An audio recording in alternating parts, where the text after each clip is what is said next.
Muy buenos días a nuestros afiliados y afiliadas del Sindicato de Empresa de los Trabajadores Administrativos de la Universidad de El Salvador, SITRAUES. Este espacio se ha diseñado para presentar temáticas de interés nacional, de interés de los trabajadores, para conocer cuál es nuestra realidad, para que nos informemos y tengamos el conocimiento claro de cómo se está desarrollando muchas situaciones que nos afectan o que nos tocan a nosotros como trabajadores. El espacio que vamos a iniciar en esta mañana está denominado la entrevista SITRAUES, cara a cara con la realidad, en donde se conocerán a muchos actores o a muchos expertos también que conocen diferentes temas que van a explicarnos el conocimiento necesario para que nosotros estemos informados de lo que acontece en nuestro país, cómo están evolucionando la realidad, y de esa manera nosotros también tengamos una perspectiva amplia de nuestra situación como trabajadores.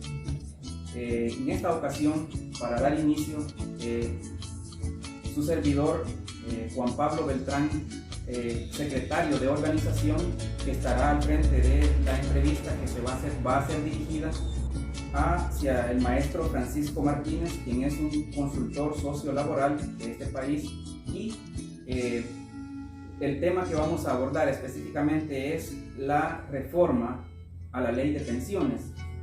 Entonces vamos a conocer todos los aspectos que son importantes relativos a esta temática, que debe ser de mucho interés para cada uno de nosotros los trabajadores. Bien, entonces damos la bienvenida al maestro Francisco, y nos va a hablar sobre lo que es este tema tan importante para los trabajadores y que ha tenido mucho auge en este momento, mucho interés en que se está llevando a cabo una reforma o una propuesta de reforma que se espera sea aprobada dentro de poco tiempo. Entonces nosotros queremos, con el maestro Francisco, conocer, que él nos haga una valoración de cómo está la situación actual del sistema de pensiones, cuáles son las valoraciones más sobresalientes que podemos conocer y que nos interesan al sector trabajador, especialmente aquellos que ya están más cerca de la jubilación, para ver qué es lo que les depara, y también obviamente cuál sería como el impacto que podría tener también en las generaciones que apenas iniciamos a trabajar, o otros que ya tenemos un ratito de estar trabajando, ¿verdad? Cómo es el contexto actual del sistema de pensiones. Le damos acá el espacio a él para que nos pueda explicar un poco. Bueno, buenos días y gracias a este espacio que ustedes están inaugurando para reflexionar sobre los temas de la realidad nacional, que tienen una implicación directa para los trabajadores, hombres y mujeres de este país, cuyo desarrollo tiene que enfrentar políticas públicas que muchas veces no han estado alineadas en función de sus intereses, no han estado orientadas al desarrollo de las personas, sino que han estado orientadas hacia la lógica de la acumulación, hacia la lógica de los intereses del capital. Este tema, el tema de la previsión social, el tema de las pensiones, es uno de los temas donde más se expresa la inequidad del modelo, la inequidad de este sistema de cosas que nosotros estamos obligados a buscar siempre cambiar. ¿Qué pasa con el sistema de pensiones nuestro? Hay que tener en cuenta un poco su relación histórica del último siglo. Esto es un tema que en nuestro país, digamos, se adoptó tardíamente. No fue sino hasta la década de los años 20 en donde se crearon los primeros, instrumentos para generar desde el presupuesto público mecanismos para que se generara, digamos, un sistema, digamos, embrionario de pensiones para el sector público. Y no es sino hasta después del año, de los sucesos del 44, después del derrocamiento de Maximiliano Hernández Martínez y en la discusión de la reforma constitucional de los años 50, que se incluyó el tema de la seguridad social como un tema de derechos humanos, de derechos sociales. Y puede uno decir que ahí es donde surge para nosotros toda la política de seguridad social. Hasta ahí, digámoslo de forma declarativa. Uno puede ver que históricamente este había sido ya un tema que en las sociedades de la primera primera generación de la revolución industrial, quien lo llevó a enfrentar, después de crisis, después de reclamos, después de una serie de levantamientos de los trabajadores a nivel de diferentes los países desarrollados, en Inglaterra, en Francia, en Alemania, y particularmente después de ese conflicto de la guerra Alemania-Francia, surge una necesidad a partir del reclamo de los trabajadores en la década de los 80 del siglo XIX. Surge la primer gran iniciativa para crear los fondos de la seguridad social. Primero con el fondo de salud, segundo con el fondo de pensión y luego con el fondo vinculado a los riesgos del trabajo. Esto es un tema importante porque hay que tener en cuenta que las jornadas laborales ayer eran prácticamente de 7 días, ¿verdad? Con jornadas de 12 horas, sin seguridad social, sin respeto a los derechos de los trabajadores, sin remuneración efectiva, con total inseguridad en el trabajo. Ese primer planteamiento de Bismarck básicamente es lo que da el nacimiento al sistema de la seguridad social. Y nuestro modelo en el caso de El Salvador mantiene esa lógica bismarckiana, ¿verdad? Un modelo centrado en estos ejes básicos, en donde solamente los que tienen empleo formal, o sea, empleo dependiente, son los que tienen la posibilidad de tener el desarrollo o la aplicación de esta política. Pero en el caso de nuestro país, el problema es que nosotros no tenemos pleno empleo como en las sociedades desarrolladas, sino que lo que tenemos es un país donde la mayor cantidad de las personas, 7 u 8 de cada 10 personas de la economía, de la economía activa, están básicamente en la informalidad laboral. Y entonces en esa informalidad laboral no tienen estos mecanismos de contribución. Entonces los pocos que tienen la posibilidad de contribuir a la seguridad social y particularmente al sistema de pensiones, de esos pocos todavía son mucho más pocos los que van a terminar teniendo la posibilidad de tener una pensión al final de su vida laboral.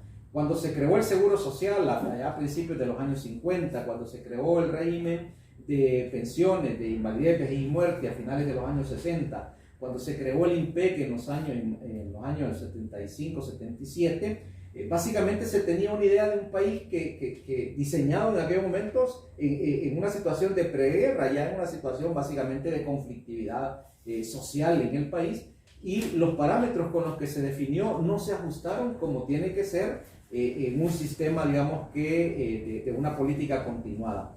La guerra, la desatención de estos temas no permitió que se ajustaran los parámetros, y cuando termina la guerra, una de las primeras situaciones que se presenta para los neoliberales es la oportunidad política de privatizar el Fondo de Pensiones Nacional.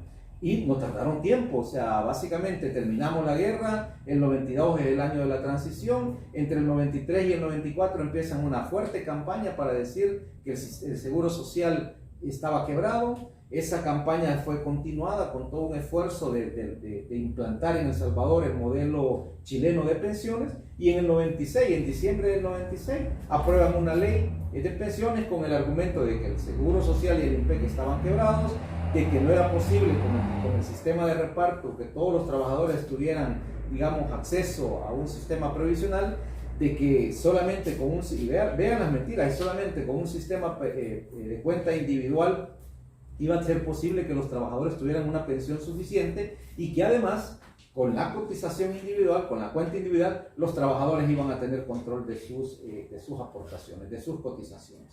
Nos subieron una cotización que teníamos hasta esos años del 3,5%, con el 0,5% que el Estado nunca enteró, o sea, nunca pagó al fondo previsional. Básicamente solamente la aportación de los empleadores y la cotización de los trabajadores es la que se reflejaba en esos años, pero digamos, nos subieron de ese 3% efectivo al 13% la pensión. Nunca nos pusimos a reflexionar de que de ese 13% original, 2,9 se lo llevaban automáticamente el fondo de pensión. ¿Para qué? Simplemente para cobrar, o sea, porque el país no tenía un mercado de capitales desarrollado. Por lo tanto, lo más previsible es que quienes iban a tener acceso a esos recursos eran papeles del Estado.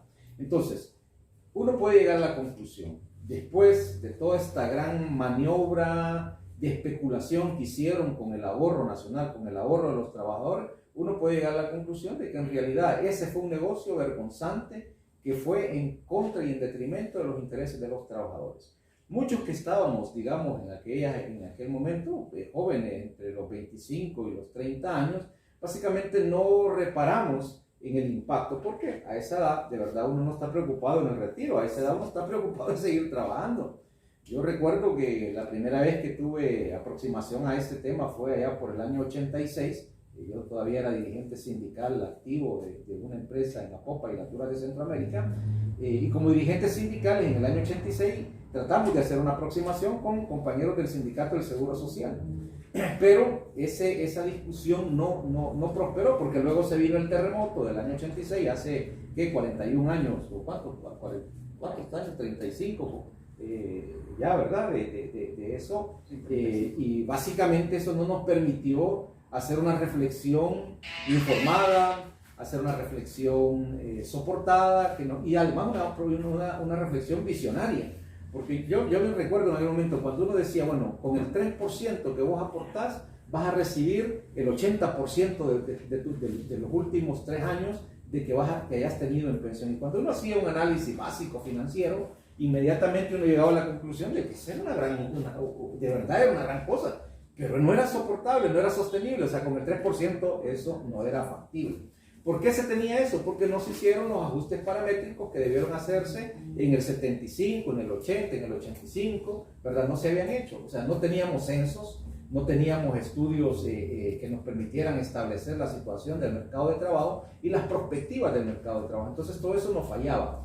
Luego vienen los neoliberales, ¿verdad? Arena y sus seguidores, muchos de los cuales hoy están saliendo a decir que el fondo va a ser nacionalizado, que va a ser confiscado. Lo que nos dicen es que ese es un fondo que se robaron, ese es un fondo que se lo apropiaron con mentiras, ¿verdad? Engañaron a la sociedad salvadoreña, abusaron de la buena fe de los salvadoreños e impusieron un sistema a todas luces que estaba condenado al fracaso. Y eso se demostró. El fondo, este nuevo sistema se aprueba en el 96 sin ninguna discusión. Vale la pena decir que en el año 96 estaba funcionando lo que se llama hoy Consejo Superior del Trabajo.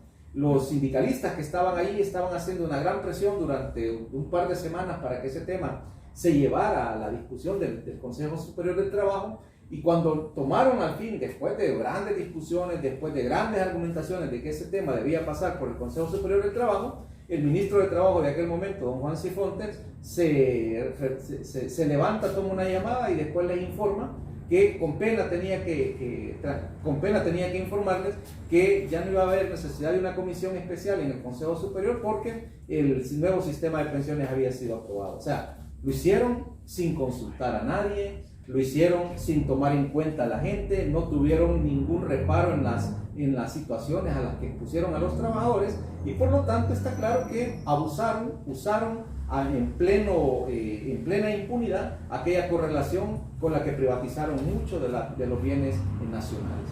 Entonces hemos llegado ahora a una situación, 23 años después de que entró en vigencia aquella ley de abril del año 98, hemos llegado 23 años después a una situación en donde ese sistema que crearon, que nos dijeron que iba a ser la solución de los problemas de las pensiones en El Salvador, que le iba a dar cobertura a más trabajadores, aquel sistema que dijeron que iba a dar pensiones suficientes, aquel sistema que dijeron que iba a ser un sistema en donde de verdad uno tenía asegurados sus recursos, básicamente hoy llegamos a 2021 con un sistema que ha fracasado. Un sistema que simplemente de seguir tiene en la indefensión a la mayoría de adultos mayores. ¿Por qué? Porque no nos van a dar pensión. Si uno hace, y vea las mentiras que dicen, hoy dicen que se van a robar nuestras pensiones y le dicen que a la gente no permitas que el Estado te quite tu dinero. Lo que no le dicen a la gente es que el Estado, o sea, el Estado, todos nosotros, aquel que va a recibir pensión y aquel que no va a recibir pensión, que son la mayoría, son los que terminan financiando las pensiones de los pocos que reciben una pensión, que es una pensión baja. El Estado ha tenido que tomar medidas para soportar con recursos adicionales la pensión mínima. ¿Por qué? Porque es básico esto, un trabajador que gana $300, después de todos sus años de vida laboral va a ir teniendo entre 8,000 y 15,000 dólares, digamos, como medias. Ese trabajador, cuando divide esos 15,000 dólares entre los 250 mensualidades, no le llega ni a los 100 dólares. Y para tener una pensión suficiente necesitaría por lo menos el 75 al 80%. ¿Cómo va a tener una pensión suficiente si su proceso de aportación no ha sido, y de contribuciones no ha sido suficiente? ¿Por qué? Porque hoy le dicen que el fondo tiene una contribución de 15 puntos, de 15% del salario base del trabajador, que es para pensiones. Lo que no le dicen es que de ahí se queda la AFP con el 1,9, sin hacer nada. Sin multiplicar los recursos, la AFP viene y le quita a usted 1,9 de ese fondo. No es 1,9%, no, es 1,9 del 15%. Y se creó, vea la subordinación neoliberal de los dos gobiernos anteriores, expresada en la reforma de pensiones que se hizo en 2017. Se creó la cuenta de garantía solidaria, que es donde se recarga el negocio privado en los trabajadores. Se recarga el negocio privado de los trabajadores porque ya era inviable el sistema de ahorro para pensiones de cuenta individual. Y cuando se crea el fondo, la cuenta de garantía solidaria, es básicamente hacer que los trabajadores absorbieran el costo de lo infinanciable que era ya el sistema. Y como al final no son, porque los contribuyentes son pocos, no es suficiente el fondo, dentro de 2 o 3 años vamos a tener problemas para pagar la pensión mínima. Entonces, hemos llegado al momento, y este gobierno tiene la gran responsabilidad histórica de hacer la reforma más trascendental para la cohesión social de este país. Este gobierno tiene la responsabilidad histórica de corregirle la plana a los neoliberales y a los subordinados al neoliberalismo. Este gobierno tiene la gran responsabilidad de poner la política pública en función de la gente. Y esa pasa por hacer esta reversión del sistema privado de pensiones. Ya muchos países en el mundo llegaron a la conclusión de que los sistemas privados no beneficiaban a la gente, sino que a los privados. Ya muchos países en el mundo hicieron esta reversión y por lo tanto ha llegado el momento para que en El Salvador se tome la decisión valiente, la decisión soberana y la decisión centrada en el pueblo de revertir el sistema de capitalización individual que expresa el sistema de ahorro de pensiones, donde los que se benefician son los dueños de las AFP y quienes digamos, precarizan y quienes sufren son los trabajadores. Y a quien le toca pagar el costo de las ganancias privadas es al Estado, o sea, a todos nosotros. Este es el momento para hacer el cambio y en buena hora que el gobierno se ha comprometido que en este mes va a ser la presentación de una nueva ley, porque realmente hablar de reformas ya no es, digamos, ya no tiene espacio. El gobierno del FMLN cometió el error de, en lugar de negociar con los trabajadores, negoció con los de las AFP y terminó haciendo una reforma que fortaleció el negocio privado en detrimento de los intereses nacionales. Muy bien, hemos hablado de una reversión del sistema de pensiones, obviamente, que es nuestro tema que estamos tratando. ¿Qué significa eso de reversión del sistema? ¿Significa volver a un sistema que ya teníamos anteriormente? ¿O qué cambios implicaría eso? Implica básicamente pasar del sistema de cuentas individuales a un sistema solidario. Y un sistema solidario es el único que puede permitir que los trabajadores aspiren a pensiones más allá del 28 al 35% que hoy están teniendo.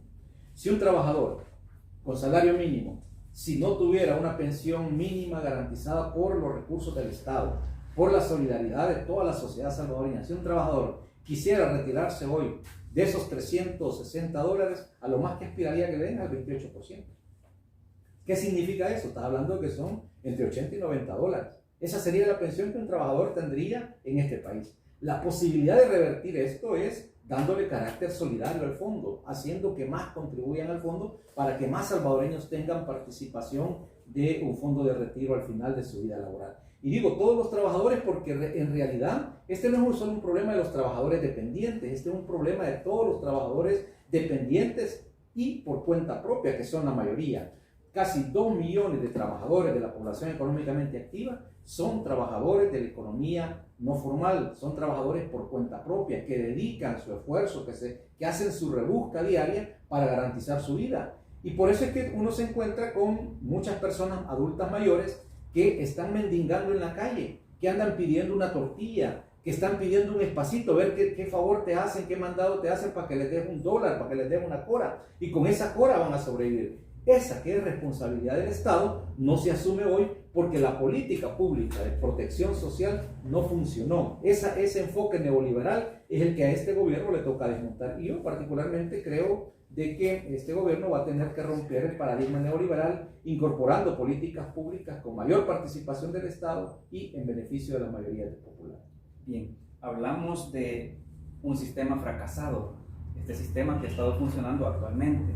Pero eso mismo también se manejó en aquel momento cuando se instauró este sistema, que lo anterior estaba fracasado, que no estaba en función de los trabajadores y que era necesario cambiarlo.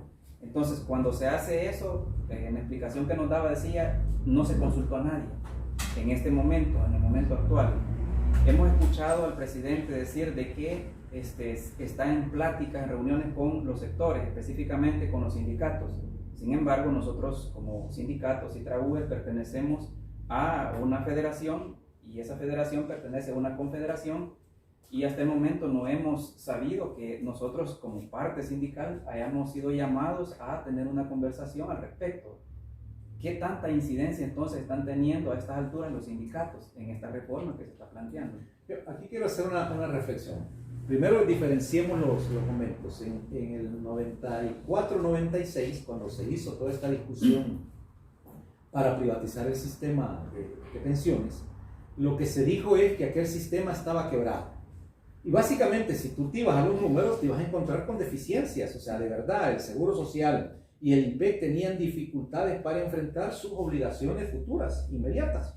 Tan es así que 3 años después de que entró en vigor el nuevo sistema ya no había reservas técnicas para pagar las pensiones y vinieron todas aquellas medidas de salvavidas, el decreto 100, el fondo de obligaciones previsionales, los préstamos que le fueron haciendo la AFP, un poco para salvar el negocio privado.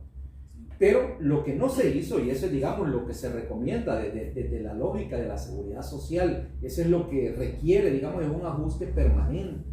Por eso yo decía en la primera parte, no se hicieron los ajustes que debieron hacerse en el 75, en el 80, en el 85, en el 90, cuando venimos a ver este problema, ya nos había reventado, porque parametrizamos mal cuando inició el sistema. Ve cómo el nuevo sistema pasó del 3% al 13%, esa ahora es una reforma que se requería. También se requería un mejor nivel sobre el control del costo de la administración del sistema, de tal forma que el sistema no debe quedar abierto a que se gaste en su administración más allá de lo razonable. ¿Cuánto es lo razonable? En verdad no puede ser más allá del medio punto de lo que se aporta en la masa de cotizaciones. Eso es una cosa importante a tener en cuenta. Tercer cosa que hay que tener en cuenta es el enfoque. La diferencia entre una propuesta hoy y una propuesta en 1994-96 es la participación pública. Allá los neoliberales, ¿verdad?, estaban sacando al Estado del escenario. Aquí de lo que se trata es de recuperar la participación del Estado, porque es lo único que te puede dar esta inclusión amplia y una cobertura, digamos, universal. Es lo único que te da. Por eso a mí me parece importante que en la propuesta de reforma a la Constitución se incluya en el artículo 50 que el Estado va a asumir la responsabilidad sobre el sistema de pensiones. Eso es clave. El Estado somos todos, ¿vale? El Estado no está en el este.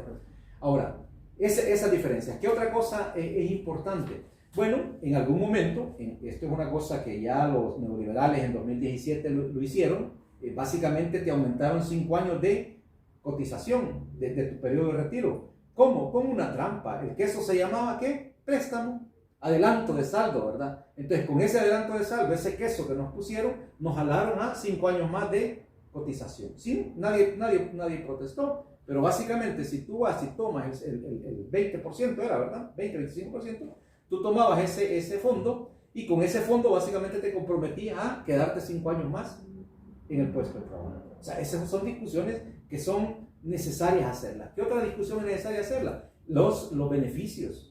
O sea, los beneficios, hay que ajustar los beneficios, porque no puedes tener a alguien que gane y que tenga ingresos de $10,000 y se lleve $10,000 de pensión, y alguien que gana $300 se lleve 100 pesos de pensión. Eso no es equitativo. Entonces hay que ajustar, hay que ponerle techo, ¿verdad?, a las pensiones. Bueno, esto es un tema de responsabilidad y solidaridad con todo. Por eso el sistema público debe abogar por la universalidad para que todos estén cubiertos y por la solidaridad, de tal forma que los que más ganamos, y hay que incluirnos ahí nosotros, contribuyamos con los que menos ¿verdad?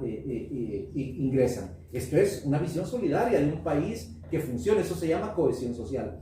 Y además, y ahí donde me parece importante, son los temas de diálogo. De verdad no sé cómo ha sido la convocatoria que haya hecho el gobierno para la reunión del pasado jueves, pero yo no me quedaría esperando a que me llamen. Yo lo que creo que hay que tener propuesta, porque cuando uno tiene propuesta, es la propuesta la que habla por uno. Entonces, si uno tiene propuesta con todos estos medios hoy de redes sociales, uno puede hacer llegar su propuesta. Ustedes son una organización sindical con presencia en diferentes instituciones públicas. O sea, ustedes pueden masificar su propuesta. ¿Qué quieren en el actual momento? Son preguntas básicas.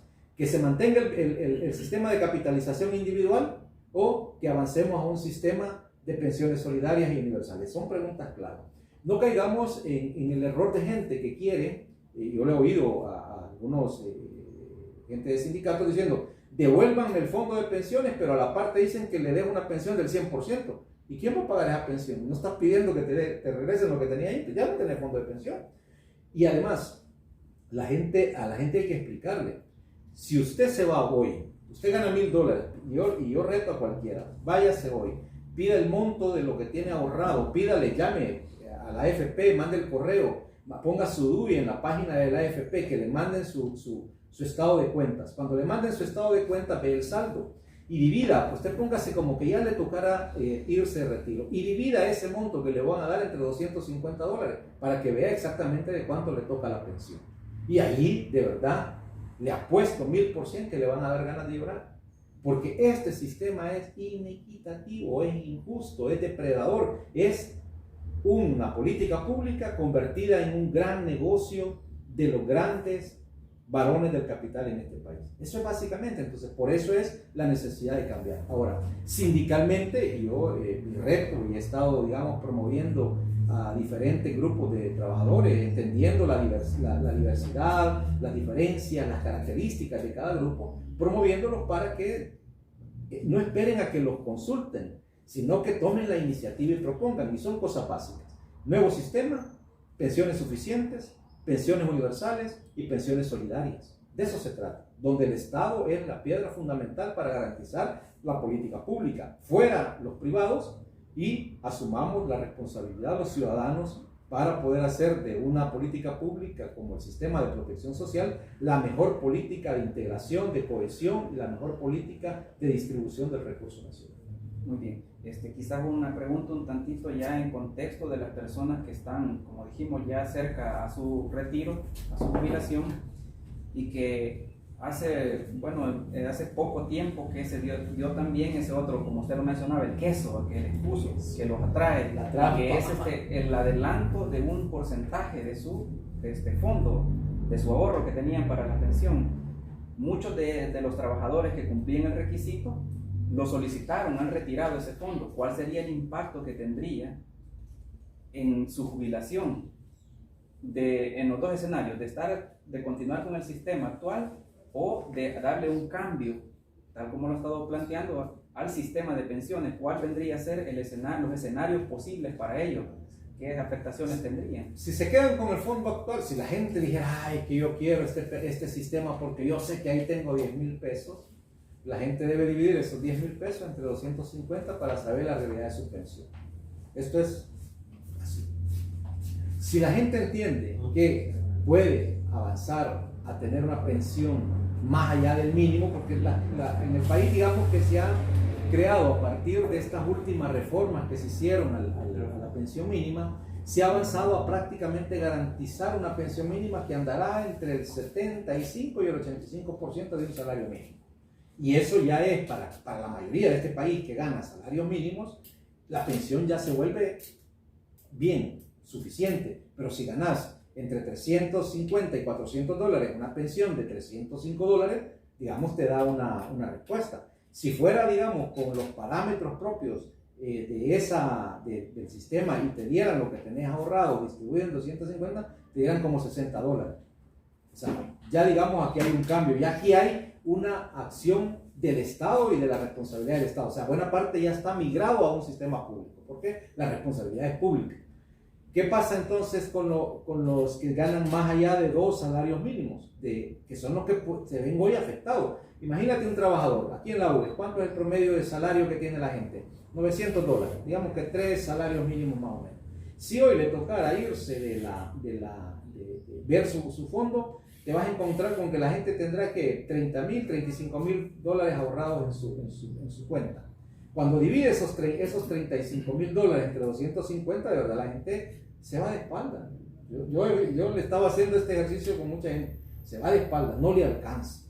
Y si estamos hablando de que este fondo actual lo que te garantiza es entre el 28 y el 35% de tasa, digamos, de reemplazo. O sea, al final la pensión del último salario, si tú ganabas $1,000, entre el 28 y el 35%, la pensión no te va a pasar más allá, si ganas 900, de los $310, $320.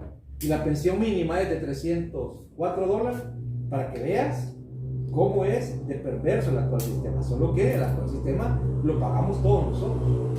Ahora, en el nuevo sistema siempre lo vamos a pagar todos nosotros, pero la posibilidad de que incremente tu pensión al retiro es mayor, y además la importancia de que más personas sean incluidas en el sistema es lo determinante, porque al final eso te da. Y hay formas, digamos, prácticas. Tú tienes hoy en El Salvador cerca de 700,000 trabajadores que tienen o que declaran una relación de dependencia laboral. Esos 700,000 trabajadores son prácticamente personas que están habilitados para cotizar al Seguro Social.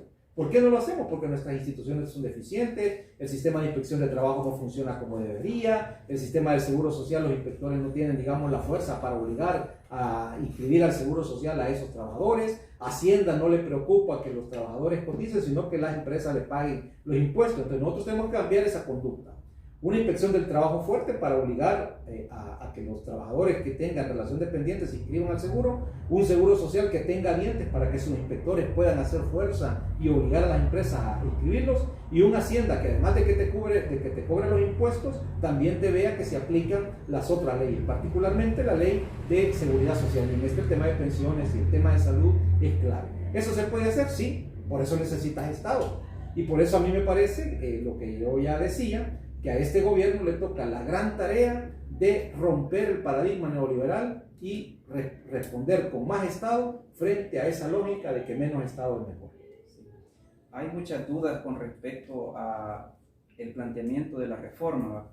¿Qué es lo que realmente se va a reformar y cuáles son las repercusiones que tienen a los trabajadores? Como ya mencionábamos, hay un sector que está más a la expectativa porque están próximos a decir, ya me voy.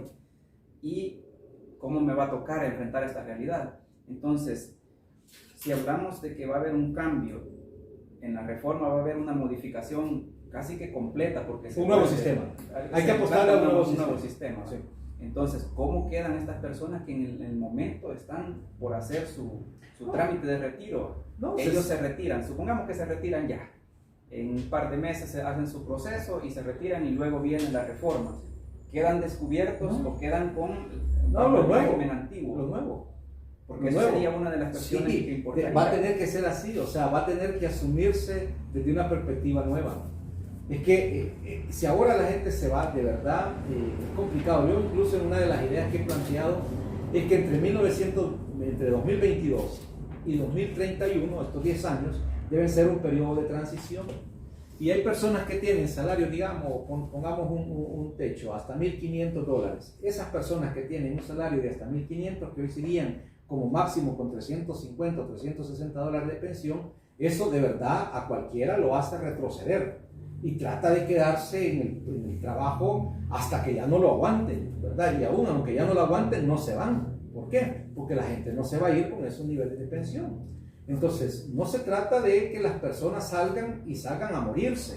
Se trata de que las personas terminen su vida laboral y salgan a disfrutar su vida, salgan a vivir, no a morirse. Este enfoque es el enfoque privado. Sí. Las pensiones te decían, por ejemplo, el fondo privado te decía, mire, usted en cuántos años quiere que le distribuya el monto ahorrado. Ah, mire, 5 años. Ay, entonces vos veías que en 5 años te daban $800. Pero no te decían que cuando pasaran 5 años ibas a caer a la pensión mínima. Y entonces aquella gente de un día, de un mes para el otro, acababa de recibir $800 y el siguiente mes le iban a dar 150 o 207, esa persona básicamente ahí se moría. O sea, el impacto era tan grande que su vida empezaba a decaer. Ese era el sistema, diseñado básicamente para matarte, para exprimirte, para expoliarte. O sea, ese era básicamente. Entonces, hoy hay que salirnos de eso y hay que buscar, digamos, en un nuevo sistema, no solo corregir estas distorsiones, sino buscar que la política de previsión social de verdad cumpla el cometido de inclusión, cumpla el cometido de cohesionar a nuestra sociedad tan desigualmente, digamos, formulada en las políticas públicas o representada en las políticas públicas. Entonces, por eso es importante lo que hoy se está discutiendo, porque este es el gobierno, con la correlación que tiene, con el compromiso que ha asumido frente a la mayoría de salvadoreños y salvadoreñas, este es el gobierno que va a poder hacer el cambio en 360 grados. O sea, por eso esto no se trata de una simple reforma. Yo insisto, en 2017 las AFP tuvieron mejor lobby, hicieron mejor gestión y condicionaron aquella reforma que terminó potenciando el negocio de los privados y el costo de eso lo pagamos el resto. Hoy se trata de que la sociedad hable, que la sociedad sea la que termine ganando el pulso y no sean las AFP las que nuevamente vuelvan a poner las condiciones de esto. Porque las AFP van a ir y decirle al gobierno, mire, ya no vamos a cobrar 1,9, sino que solo vamos a cobrar 1%.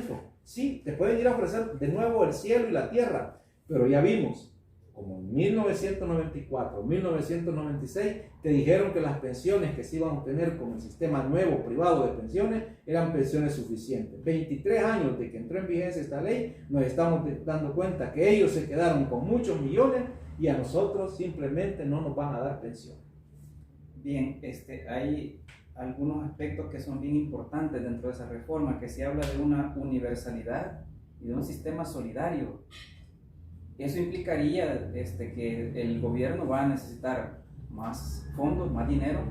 ¿De dónde se va a obtener ese dinero? ¿Cómo se le va a hacer frente al principio de todo esto?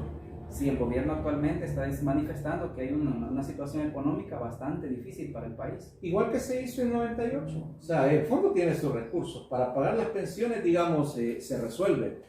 El problema es, hay que verlo en el mediano y en el largo plazo. Estas son proyecciones y políticas públicas que se piensan para los siguientes 100 años. La primera parada es, en mi concepto, en mi valoración, entre 2031 y 2035 va a ser como el corto plazo que uno puede ver de eso. Por eso hacia ahí hay que dejar una transición que permita que los salarios hasta tal, digamos, hasta $1.500, para poner como ejemplo, tengan una pensión entre el 50 y el 70%, que ya es muy superior al 28-35% que tienen. Es una cosa que hay que tenerle en la cabeza. Si alguien cree que le van a dar el 100%, yo de verdad le digo no es posible. Si alguien cree que le van a regresar lo que tiene ahorrado y le van a dar pensión además, eso es como que vos vayas, te comas el pan y después pidas más pan, ¿verdad? O sea, no funciona así. O sea, este es un sistema, digamos, diferente. Requiere sin duda que recuperemos un concepto básico, que es el concepto de la solidaridad. Si yo tengo más, hombre, yo estoy obligado a compartir con los que tienen menos. Por lo tanto, ahí hay un claro principio de transferencia de los que más tenemos con los que menos tienen. Si hay trabajadores que tienen salarios arriba de $1.500, que el tope sea hasta ahí. Entonces vos venís y hacer una corrida financiera y básicamente puedes decir que entre el 50 y el 70% de esos $1.500 son los que le van a proporcionar a los trabajadores como concepto de fondo o de tasa de reemplazo o de pensión.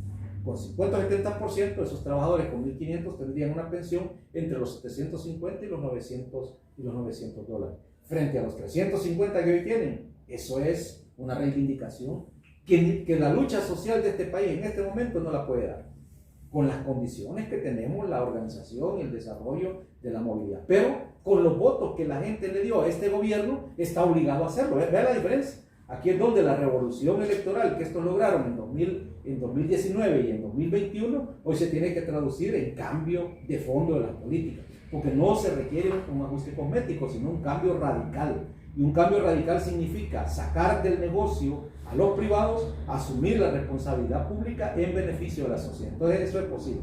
¿Qué otra cosa, digamos, es clave a tener en cuenta? En estos años de la transición hay que ir haciendo el ajuste, el modelaje, hay que levantar censos, hay que hacer una parametrización, digamos, nueva, hay que revisar, digamos, los marcos legales, porque tú también tienes otras leyes en términos de los sistemas de previsión, la pensión básica universal que está contemplada en la Ley de Desarrollo y Protección Social, los beneficios que tienen los veteranos, que de verdad los veteranos son una población finita. O sea, por eso es que es bien complicado que los veteranos estén queriendo heredar los derechos. No, de verdad, los veteranos son una población finita y ojalá esto se resuelva pronto para identificar exactamente quiénes son de verdad. Porque en esto se creó una cantidad digamos, de anomalías y distorsiones que incluyeron gente que no tiene la condición propiamente de veterano. Entonces, ese es otro fondo. Y yo no me metería, porque muchos aquí en la lógica esta, sobre todo de poner trabas, dicen entonces que el sistema de pensiones del IFA también entre en esto. Esa es una discusión que siempre la dejo aparte. En general los países dejan los fondos de pensiones de los militares diferentes a los sistemas públicos de los trabajadores, porque se trata de poblaciones con características diversas. Y yo entendería en el caso del ICFA hasta un tema de lo que se consideran, digamos, de seguridad nacional, ¿no? O sea, básicamente se trata de eso. Entonces, se trata pues de un sistema, de buscar que se cree un sistema nuevo. Se trata además de que ese sistema nuevo cambie las reglas del juego en términos de que haya solidaridad, que sea universal. Universal significa que los 3 millones de trabajadores de la población económicamente activa tengamos la expectativa de pensión. Hoy, en realidad, solamente los que tienen trabajo dependiente, que son cerca de 850,000 trabajadores. Y de esos 850,000, en realidad, los que pueden tener una pensión así, una pensión que no va a ser una gran pensión, es 1 de cada 6. Y entonces, 1 de cada 6 de esos 850,000, o sea, estamos hablando del 13-15% de salvadoreños los que tienen posibilidad de pensionarse. O sea, por eso es que dicen 1 de cada 10, sí, ciertamente puede llegar hasta ahí. Y cuando tú ves la pensión que pueden obtener, son pensiones pírricas. Si no fuera el componente público de complementar la pensión para la que ha ahorrado un trabajador, que andará entre los 50 y 90 dólares, para que le den una pensión de 305, si no fuera este aporte público, esto no funcionaría. Entonces, las FP te cobran entre 3 y 5 millones por administrarte el fondo, ¿verdad? Han acumulado en estos 23 años plata sin necesidad de arriesgar nada, porque aquí no están arriesgando nada. Básicamente la plata está en fondos públicos, que ese es otro tema que hay que dejarlo claro. Cerca del 90% de los recursos están colocados en papeles del Estado. Entonces, entre fondos, propiamente bonos del Tesoro y préstamos hechos a alcaldías, a empresas públicas por medio de titularizaciones que son pagables, pero después de todo es el Estado el que está, digamos, involucrado ahí. Entonces, ¿puede pagarse una mejor pensión? Sí. ¿De dónde va a salir la plata? Aquí es del fondo de pensiones, que todos los meses a todos los que trabajan en dependencia laboral les hacen un descuento. Ese descuento es del 15%. De ese descuento del 15% llega al fondo propiamente 13.1. De ese 13.1, 5 puntos quedan detenidos en una cuenta que se llama cuenta de garantía solidaria. Y al fondo de la gente, al fondo de las personas, de los trabajadores, solo llega el 8.1. Entonces, con el 8.1 multiplica si tú tuvieras un ingreso de 100 dólares por 12 meses, tú estarías ahorrando a tu fondo casi que 80 dólares por mes. Multiplica eso por 40. ¿A cuánto estaría llegando? No pasaría de 4.200 dólares. Ponele que tenés una tasa de rendimiento del 6% acumulado, vas a poder llegar a 7.000 dólares. Cuando estés por allá con 7.000 dólares, ya cuando has cumplido 60 años de tu vida laboral, tú vas y dices, yo tengo 7.200 dólares, deme mi pensión, y te la dividen en 250, 60 dólares te van a dar. Esa es la realidad. Eso es lo que hay que, digamos, romper. Y por supuesto hay que romper también toda la campaña de miedo que lanzan los neoliberales, la derecha neoliberal y los subordinados neoliberales, que son esta gente que fue de izquierda, que te dicen que hoy el Estado se quiere quedar con tu fondo. Lo que no te dicen es que es la única forma de salir adelante para cambiar las reglas del juego y poder poner, digamos, en función de la gente, la política nacional de protección social. Bien, quiero retomar 2 cosas para ir finalizando ya con esta temática, y una de ellas es con respecto al compromiso que tiene el gobierno actual de llevar a cabo esta reforma y de mejorar ese sistema que tenemos actualmente, sustituyéndolo por uno nuevo completamente diferente.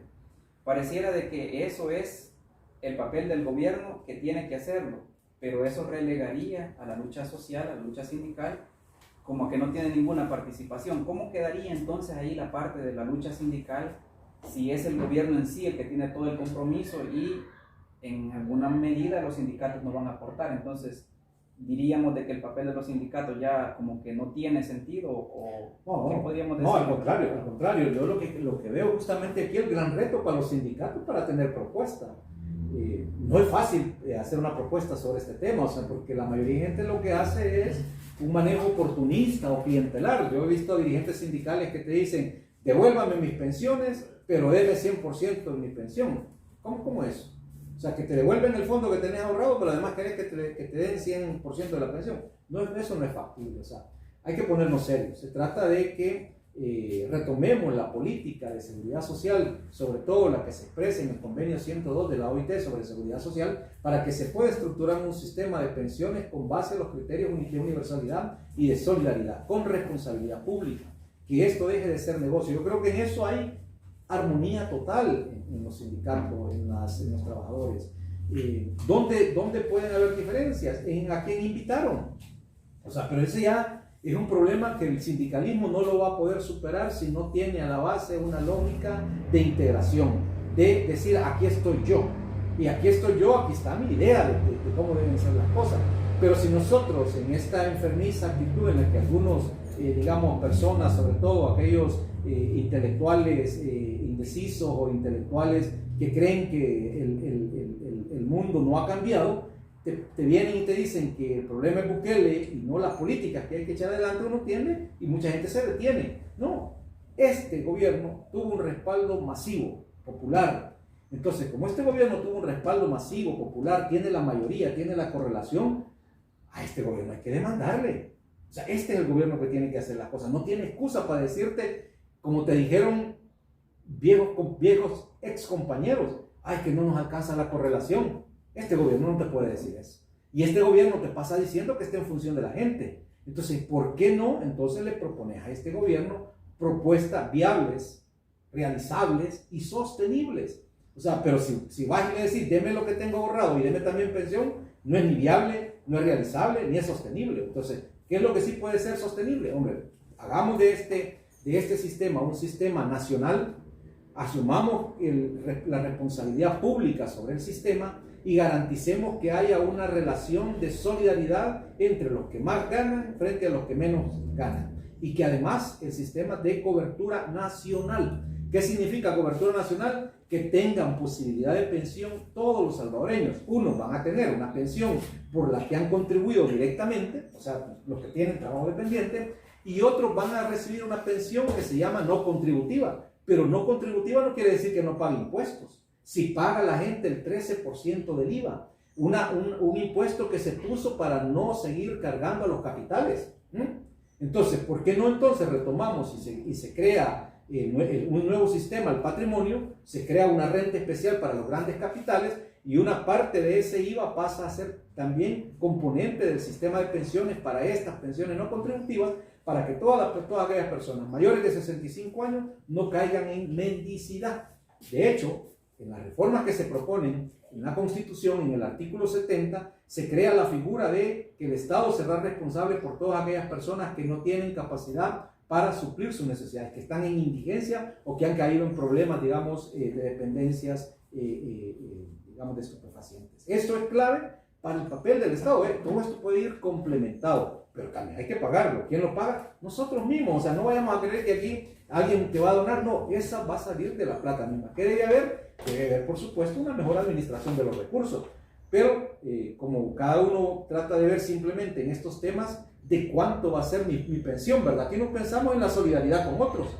Pensamos en mí. O sea, nosotros nos podemos llamar revolucionarios, socialistas, progresistas, de cualquier cosa. Pero a la hora, cuando es este tema, muy poca gente piensa en los beneficios de los demás, sino y a cuánto me toca mi pensión. Y ahí vos puedes caracterizar la calidad de solidaridad y de persona, digamos, en términos de lucha social, que cada quien tiene. Entonces yo insisto, para los sindicatos hay un reto presentar propuestas. Cada vez es tiempo menor, porque hemos tenido 3 años desde que se aprobó la reforma de 2017 y sencillamente no la comimos. O sea, la asumimos, no protestamos. Hoy nos damos cuenta que aquel fue una gran estafa. Monseñor Escobar Ala dijo, esta es una vergüenza. Igual que en el 94-96 fue una vergüenza la reforma que hicieron. Nos engañaron. Entonces hoy tenemos que salir a corregirles la plana y el Estado tiene la gran responsabilidad y este gobierno tiene la correlación y debe tener la voluntad política para no transigir y construir frente a aquel robo una política social que esté basada en los pilares de la solidaridad, la universalidad y la responsabilidad pública. Bien, el otro aspecto que quería mencionar para generar otra pregunta, una última pregunta quizás, es relativo a algunos números que ya mencionaba.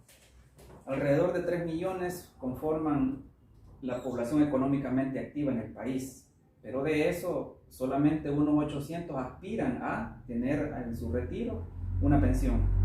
Pero en la actualidad, alrededor de 59,000 personas del sector público son las que están recibiendo pensión y del sector privado hay alrededor de 56,000.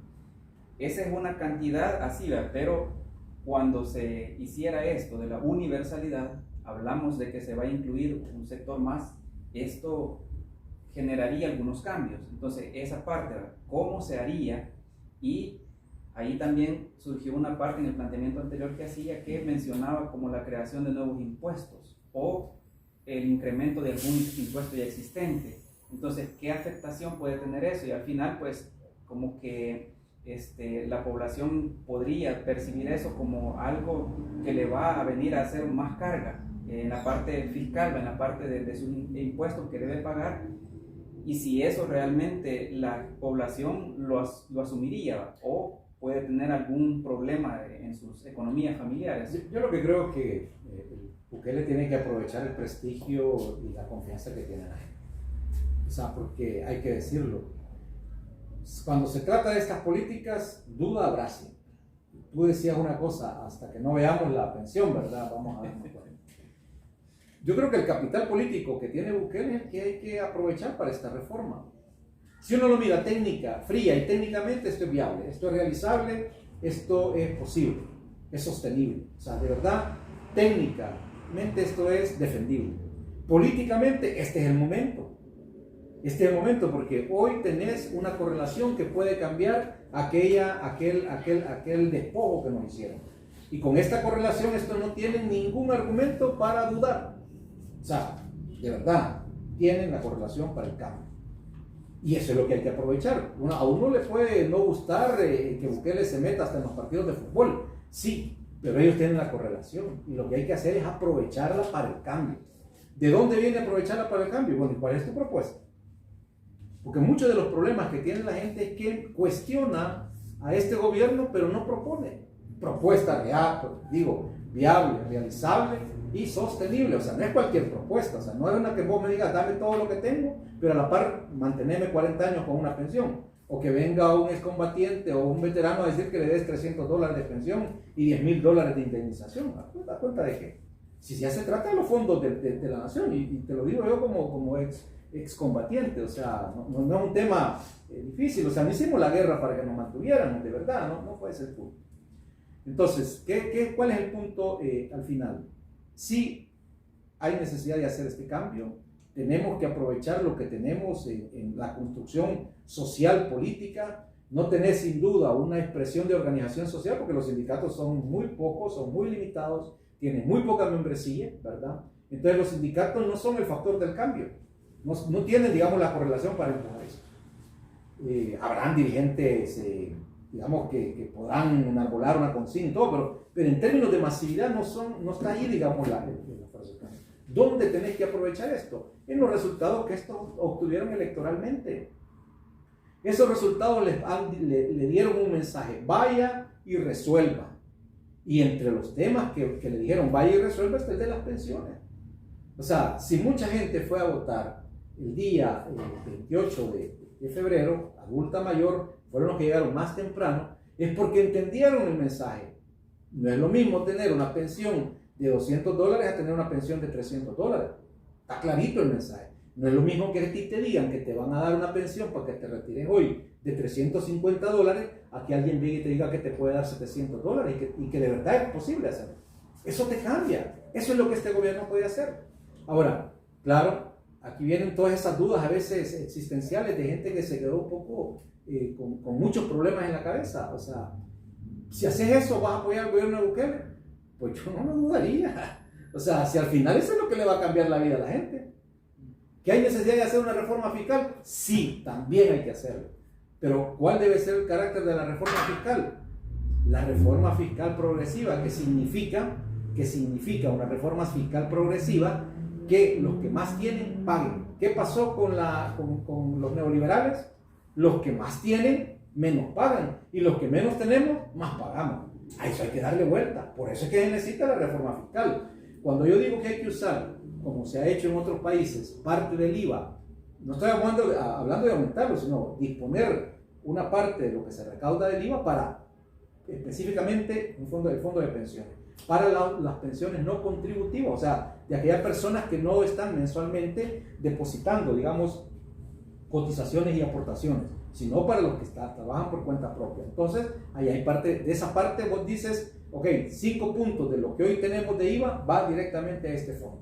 Yo he propuesto en algún momento el 10%, pero a la par de eso, tenés que suplir esa necesidad de recursos que el Estado tiene a partir de nuevos impuestos. ¿A quiénes? A los que no pagan. ¿Quiénes son los que no pagan? Los que más tienen. ¿Y quiénes son los que pueden aportar más? Los que más tienen. Entonces, se trata de hacer esta lógica. Ahora, cuando tú ves la discusión y el enfrentamiento en el país actual, tiene que ver con eso. Ahora, para mucha gente, ¿verdad? El tema se pierde con tanto distorsión que hay en la discusión. En el fondo de lo que se está hablando es posible cambiar este país arreglando las cosas que por 200 años han tenido privilegios para pocos y prejuicios para muchos. Ahora, hacer esto es parte de una visión también de transformación de la idea en la cabeza, porque uno a veces no percibe esto y se deja ir, pues, claro, no estoy diciendo que este es un gobierno perfecto, no estoy diciendo que sus funcionarios todos son probos, no, uno puede tener la duda, sí, pero hay que probarlo, ¿verdad? Hay que demostrar cualquier situación, no simplemente repetir rumores. Y entonces, en ese sentido, creo que ante la falta de una presión social organizada y movilizada, hay que atenernos a la expresión que se movilizó electoralmente tanto el 3 de febrero del 2019 y el 28 de febrero del 2021. Esas expresiones que le dijeron al presidente Bukele, vaya y arregle esto, eso es lo que hay que decirle y recordarle hoy. ¿Usted quiere seguir gobernando? ¿Usted o su partido quieren seguir gobernando? Cambie estas cosas, porque si no las cambia, la gente igual va a votar por otros. Pero si quiere revalidar, si quiere mantener esta idea de transformación de país, eso requiere que cumpla los compromisos. Y el tema de las pensiones es uno de los grandes compromisos, pero no se trata de una reforma como la que se hizo en 2017 pactada con las AFP, sino que se trata de un nuevo sistema que se pacta con la sociedad. Y por supuesto, ahí habrán algunos sindicatos que tengan la posibilidad de presentar su propuesta. Si ustedes desde la Confederación tienen propuesta, háganla llegar, háganla pública. Si no tienen propuesta, evalúen qué es lo que hay desde lo que está presentado y digan con qué cosas están de acuerdo. Lo que no se podría hacer, y yo lo vería de verdad un poco extraño, que alguien venga, porque también lo he oído, algunos compañeros que dicen que el sistema de pensiones privado puede ser bueno, cuando ya te ha demostrado que el sistema es perverso. Bien, con respecto a este tema sabemos de que hay mucho de qué hablar y se generan siempre muchas dudas cuando se plantean las situaciones que tenemos, lo que puede venírsenos y cómo hemos funcionado hasta el momento. Sabemos de que surgen muchas dudas y como se decía, lo decía usted, siempre nos preguntamos, el beneficio personal, siempre nos preguntamos cómo voy a quedar yo. Sin embargo, creemos de que la información que nos ha vertido en este momento, que nos ha compartido, pues nos deja a nosotros el espacio para poder reflexionar, para poder analizar y para poder hacer lo que consideremos necesario también para incidir en el proceso de reforma. Igualmente los trabajadores quedan informados un tanto de la situación, de cómo está, para que también puedan hacer sus propios análisis. Nuestros compañeros y compañeras trabajadores pues le invitamos a que se mantengan siempre pendientes. Estaremos desarrollando otros temas de interés de nuestra clase trabajadora para que así estemos llevando conocimiento a los trabajadores, a la organización y a aquellos compañeros que siempre tienen ese espíritu de lucha para que continuemos. Y como ya se mencionaba, los sindicatos tenemos esa responsabilidad de hacer propuestas, de avanzar y de proponer en favor de nuestros compañeros de nuestra clase trabajadora. Así que agradecemos al maestro Francisco Martínez por esta entrevista que nos ha brindado acá y esperamos pues que nos pueda acompañar en nuevas entrevistas sobre otras temáticas que son muy importantes para los trabajadores, y pues queda desde antemano invitado. Y la gratitud nuestra por el espacio que nos dio, por el tiempo que compartió con nosotros y sus conocimientos.